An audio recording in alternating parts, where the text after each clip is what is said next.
A ver, cuando uno piensa en Benjamin Graham, lo primero que se le viene a la cabeza es, pues eso, la inversión en valor, el legendario mentor de Warren Buffett, ¿no? Pero, curiosamente, para el propio Graham, su obra maestra no era El inversor inteligente, no. Era un libro casi olvidado llamado Almacenamiento y estabilidad, una idea radical que nació en medio del caos de la Gran Depresión. Y es que esta cita va directa al grano, la verdad. Graham se estaba enfrentando a una paradoja que no tenía ningún sentido. Estaba viendo un país lleno de bienes, de recursos, pero que de alguna manera se estaba empobreciendo precisamente por tener demasiado. Y aquí está la gran pregunta. ¿Cómo es posible que la abundancia cree pobreza? O sea, hay que imaginarse la situación. Estamos en la Gran Depresión. La gente se moría de hambre y al mismo tiempo los agricultores estaban destruyendo sus cosechas. Las fábricas paradas, pero llenas de materias primas. Millones de personas sin trabajo. ¿Cómo podía ser? Es que el panorama económico de los años 30 era surrealista, no hay otra palabra. El problema no era la escasez, como en crisis anteriores. No, no. El problema, y esto es lo increíble, era que sobraban cosas. Y la respuesta del gobierno con el New Deal fue casi más extraña: promover la escasez para intentar que los precios subieran. Lo que Graham estaba viendo era, vamos, una auténtica locura económica. Se araba el algodón para enterrarlo, se sacrificaban cerdos, todo para intentar desesperadamente que las cosas fuesen más caras. Y mientras tanto, claro, el sistema financiero hundiéndose, porque con los precios de las materias primas por los suelos era imposible pagar las deudas. Pero claro, hay que entender que Graham no era el típico economista de universidad, no. Él era un hombre de negocios, un inversor que había visto la especulación de primerísima mano. Por eso su diagnóstico fue diferente. No se anduvo por las ramas con teorías monetarias complejas, sino que fue a lo más básico de todo. ¿Qué es la riqueza de verdad? Para él, la clave de todo estaba en diferenciar dos tipos de liquidez. Por un lado, tienes lo que él llamaba liquidez artificial, el dinero en efectivo, los bonos, las acciones. A ver, en las cuentas de un país lo que para uno es un activo, para otro es una deuda. Se anulan entre sí. Pero luego están los inventarios de trigo, de cobre, de algodón. Eso, para Graham, era la riqueza real, la que se puede tocar, la que no desaparece del balance. Y aquí es donde entra la parte, digamos, psicológica del problema. El sistema financiero había desarrollado un miedo casi patológico a tener cosas reales.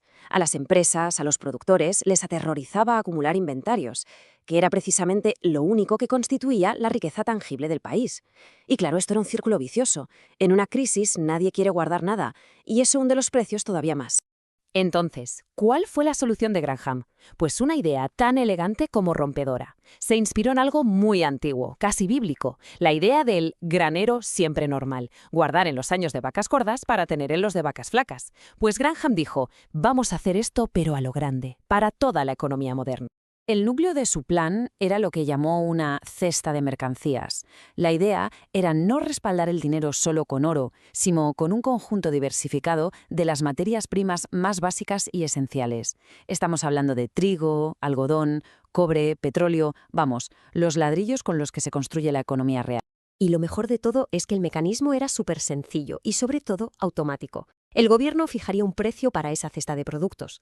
Si el precio real en el mercado caía por debajo de un mínimo, ¡pum!, el Tesoro compraba cestas, metiendo dinero en la economía. Que el precio subía por encima de un tope, ¡pum!, vendía de sus reservas, sacando dinero. Sin comités, sin decisiones políticas, pura matemática. Y claro, el efecto de esto era doble. No solo se conseguía estabilizar los precios de las materias primas, sino que, de repente, el propio dinero se convertía en una herramienta que estabilizaba la economía por sí solo, de forma contracíclica. O sea que el punto clave aquí es que Graham quería que el dinero dejara de ser una simple promesa del gobierno o de estar atado a un único metal especulativo como el oro. Quería anclarlo a la realidad física, a las cosas que de verdad usamos y necesitamos en nuestro día a día. El efecto es un estabilizador automático perfecto. En una depresión, cuando los precios están por los suelos, el gobierno compra el excedente. ¿Qué se consigue con esto? Pues inyectar dinero justo cuando más falta hace. Y al revés, en un momento de boom económico, si los precios se disparan, el gobierno vende sus reservas y así retira dinero para enfriar un poco la economía. Automático. Y esto es importantísimo. Cada euro, cada dólar nuevo que se creara para comprar estas cestas estaría respaldado al 100% por bienes físicos. No era dinero sacado de la nada, no. Estaba anclado a riqueza de verdad, a cosas tangibles. Claro, con una idea que parece tan elegante, la pregunta es evidente. ¿Por qué nunca se hizo? Bueno, pues la historia de por qué esta propuesta se quedó en un cajón es casi tan interesante como la propuesta en sí.